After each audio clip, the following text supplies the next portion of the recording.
Hey, what's up guys? Nick from Bruckman Media. I just wanted to give my review on the Atomos Ninja Flame. It's a 4K monitor and recorder. I've been using it for a while now. I love it. I know reviews have helped me in the past, so if this helps anyone else out there, then that's awesome. That said, I don't like a ton of fluff in the reviews that I watch, so let's just get right down to it. Okay, so let's start with the case and work our way in. It's a nice hard case. I actually wish that it wasn't red. Maybe just plain black or something a little less conspicuous. Other than that, I love it. So you can see on the front it has two clasps. This locks it down pretty tight. It also has a pressure valve on the front. There's also two little holes on either side for locking things up should you need to. Also under the handle where it says atomos.com, there's a little card insert. You can fill out your contact information, and should this get lost, hopefully someone would return this to you. So once we open it up, you can see it has all the spaces for the batteries, the monitor, the master caddies for your hard drives. It has a nice foam backing underneath the top lid. There's also a black rubber seal going around the top lid to keep out water when you have it closed up. And some people were actually a little confused when they first got this, saying that they were missing accessories. Well, the foam insert that holds the monitor actually comes right out, and they put a bunch of stuff right underneath there. So I keep any extra cables, my articulating arm, ball head, or anything I may need for the monitor right in there. It comes with two chargers, one for your battery and one to plug the monitor directly into a wall outlet. So let's move on to the Sunhood. It's pretty substantial. I wouldn't use this in a run and gun situation. It looks too bulky. I don't have a problem seeing the monitor in most situations outdoors anyway. I might use it if I knew I'd be locked down to a tripod for most of the time and not changing rigs frequently, or if you're on location and keeping your monitor on a dedicated stand, I'd leave it set up with the hood on possibly. There's a few pieces to it once you put it together. Just make sure you install the first piece before mounting it to your arm or ball head, or you'll have to do it again. It has plenty of access to all your buttons and ports and doesn't get in the way. It has a few different options for viewing. You can leave this piece out altogether for the biggest viewing area, or choose between two smaller openings if there happens to be more sun front lighting your monitor. And actually, I had this on backwards when I was doing the test. There's an area underneath to reach your hand through to reach the touch screen. It would have been a little easier had I put this on right, but still able to reach the screen nonetheless. So now let's take a look at the monitor itself. It's a 7-inch 4K HDMI 10-bit touchscreen monitor and recorder. It has a 1920 by 1200 resolution and records to 2.5-inch media. It feels pretty sturdy, not too heavy. The plastic doesn't feel too brittle, but I still wouldn't want to drop this on a hard surface. This thing has a blinding 1500 nit brightness rating, which is the highest I've seen thus far. I actually tried a 5-inch Ninja blade and had a hard time seeing it 80% of the time, even in shaded areas. Those are only rated at 500 nits to give you a better idea of just how bright this monitor actually gets. It has dual Sony L series battery slots that are hot swappable, meaning you can use one battery while you charge the other and swap them out while recording without interruption. It also has a DC power input if you want to run it from a wall outlet. I normally can get between 1.5 to 2 hours of use from each battery if I'm conservative with the brightness level. Alright, so here at the input source menu, it tells you that we're recording through HDMI and shows the resolution and frame rate. It also tells us the camera type and has a color correction preset for a Canon 5D Mark III if that's what you're using. For trigger options, I have mine set to HDMI, so when I hit record on my camera, it automatically starts recording on the monitor simultaneously. You can also set the trigger for time code or turn it off altogether. In the record column, it gives you the option to select pre-roll. With HD, you get 8 seconds of pre-roll when you hit record, and with 4K, it gives you 2 seconds. For the video out column, if you were to daisy chain another monitor using the second HDMI out, you would see this show up here. It also has the option to downscale your 4K to HD footage. The time-lapse feature is very nice. I've used it a bunch of times so far. You can really customize your settings.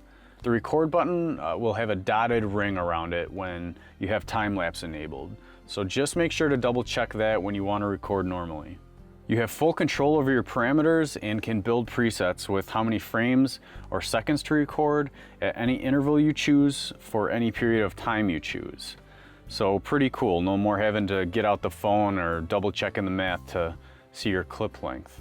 After you set these, it'll tell you how long your final clip will be. So very cool. I know there's some apps out there for this, but it tells you right on the screen. Just make sure you have enough battery power or a wall outlet available for those extra long time lapses. The file naming menu allows you to rename your media drive and configure your file names, so not much more to it than that. The timecode menu also allows you to choose the source you'd like to reference from. The recording format menu gives you a rundown of the different 10-bit codecs that you have available. You can choose from 3 different versions of ProRes or 4 versions of DNxHR for you Avid users. It also tells you how much record time you have based on the codec and size of the media drive you have installed. You can also double check the media you do have installed by accessing the top media button menu. Here you can check your battery levels and also see which power source is the active one. I was using the DC wall adapter during this test. So here we have the luminance waveform or LumiParade for judging your exposure. You can access that menu here. You can also choose an RGB parade, great for checking white balance. There's also vector scopes for checking your saturation.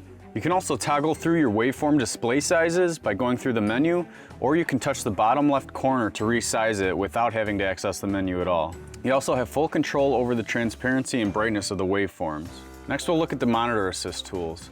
Here we have focus peaking on the normal image, or you can change it to monochrome, plus you can change the color of the peaking lines to something besides red if you'd like. Next is the false color monitoring. Far superior to the Luma waveform, you can actually see the exposure value of certain objects within your frame. It has a sliding scale of color on the left, with red being a very high exposure, purple being the least. Very useful in an interview situation where you might light your subject at a certain value to expose for skin tones, and also to check the background, which you may want to keep less exposed. The circular blue button is so you can view the blue channel only. The blue channel is the noisiest channel, so if you wanted to get a good look at the noise coming from your sensor, this would be the tool to use. Alright, next are the framing guides. The Ninja Flame comes preloaded with different presets for filming in widescreen formats.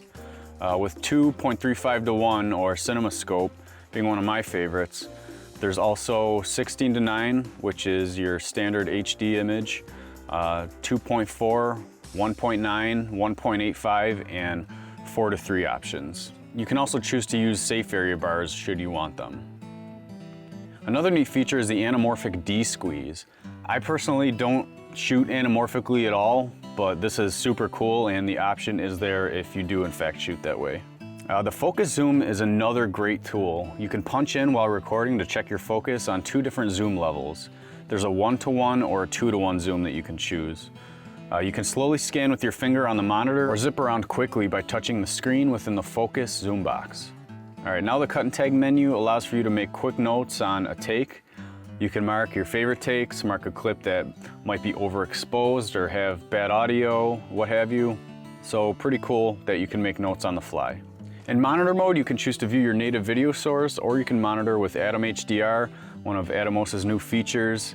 Log to video, which basically just converts your log footage to Rec 709 standards. Or you can choose your favorite custom 3D LUT that you can install yourself. It gives you room for 8 of them. There's settings to choose your camera type, log type, and color space to get the best image possible.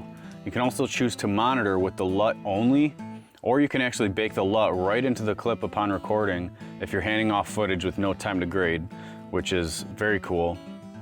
Or if you want to review a look, you can enable that option and the Ninja Flame will split the screen down the middle, one side with your LUT and the other without. You can also record your audio separately on the Ninja Flame. You can monitor up to 8 channels of HDMI audio or 2-channel analog line-ins on the meters, all with adjustments for frame delay and gain adjustments for different audio sources or microphone sources. Alright guys, well that does it for my review. I hope you enjoyed it. I hope you got something out of it. Like, comment, subscribe. Let me know what you liked about it, what you didn't like. I'd appreciate your feedback. I'm going to try and do more of these to give back to the filmmaking community in that respect. So until next time, thanks for watching and take it easy.